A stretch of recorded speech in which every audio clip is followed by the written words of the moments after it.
Soozi N Lorn Kennedy. I'm a settler of European descent. My pronouns are he, him. I have the privilege of raising my family and earning an income amongst the carrier-speaking people of the Nechako Valley region in BC.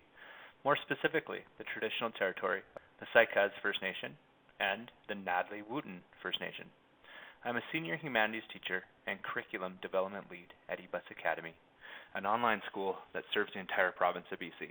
There are systemic equity issues in our education system that require system-wide changes to correct.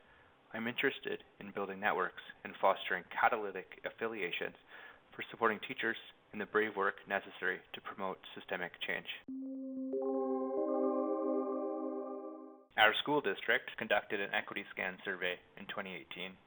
From the results of that equity scan, a series of initiatives were enacted, two of which I became involved with: the Indigenous Education Teacher Leader Program and the development and district-wide implementation of the Honoring Diversity 8 course. As educators, we know that inequalities exist within our school system. With the equity scan data, we had specific areas to focus our attention on. Through my scanning, I have discovered that most educators are aware of the equity issues that exist within our education system, but they're uncomfortable with taking risks or starting their brave work to make changes in these areas. Joe Corona makes a similar observation. Educators may come to this work with some trepidation. You may feel that you're not equipped to engage in reconciliation or anti-racism work in your role in education. This is understandable. Educators in all parts of a system may be anxious about perpetuating misconceptions or stereotypes, making mistakes, or giving offense. As educators, we know that not knowing something is not a problem. Not wanting to learn is what becomes the barrier. We all want to do our work well, and the fear of making a mistake can mentally paralyze folks into not engaging. As a teacher leader, I am interested in supporting educators in making the necessary changes to their practices to make the differences needed to balance the education system. To move forward, I need to answer two questions.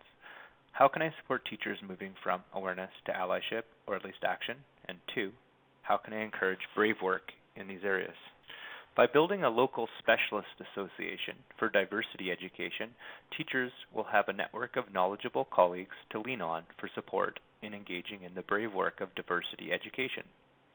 Along with a group of teachers who were part of the initial Aboriginal Education Teacher Lead cohort, we are launching a local specialist association.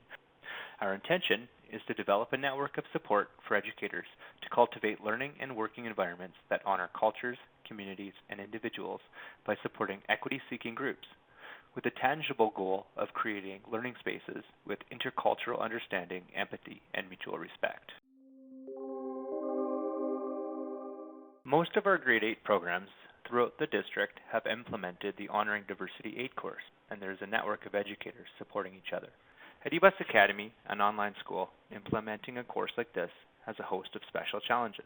In discussion with my administration team, we decided on creating a standalone course module that would replace certain aspects of the social studies, English language arts, and physical and health education courses already in place. The third challenge is finding the right person to facilitate the course.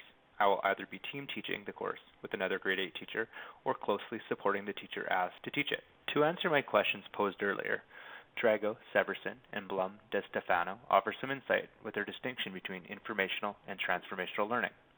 They define informational learning as gathering new information, consuming content, developing expertise, and building their toolkit with the goal of knowing more.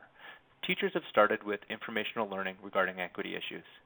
Drago, Severson, and Blum de Stefano define transformational learning as changes to how we know. Teachers experience transformational learning when they begin to understand more about how others think and feel, when they better intuit and appreciate others' perspectives, when they recognize and overcome worries that may have previously held them back. Drago, Severson, and Blum de Stefano go on to describe the 4 developmental ways of knowing in adulthood. These ways of knowing could help answer my two questions. By identifying which ways of knowing any particular educator is working within, I have a place to start in supporting them to move beyond informational learning into transformational learning, which may lead to the necessary changes to their practices to make the differences needed to balance the education system. Creating the Diversity Education Specialist Association and developing HD8 online provides opportunities to engage educators in all 4 developmental ways of knowing in adulthood. Drago-Severson and Blum de Stefano remind us that development is a personal, collaborative, and lifelong process, and every moment, every stage matters and has value. And that from a systems level view, it also seems clear that building our own and other adults' internal capacity can be a powerful lever for change. Approaching my role as a teacher leader with this in mind will remind me to value the strengths and recognize the weaknesses in myself and my colleagues, allowing me to better support them. Nana Chalia for taking the time to listen to my plan for supporting my colleagues in engaging in the brave work necessary to promote systemic change.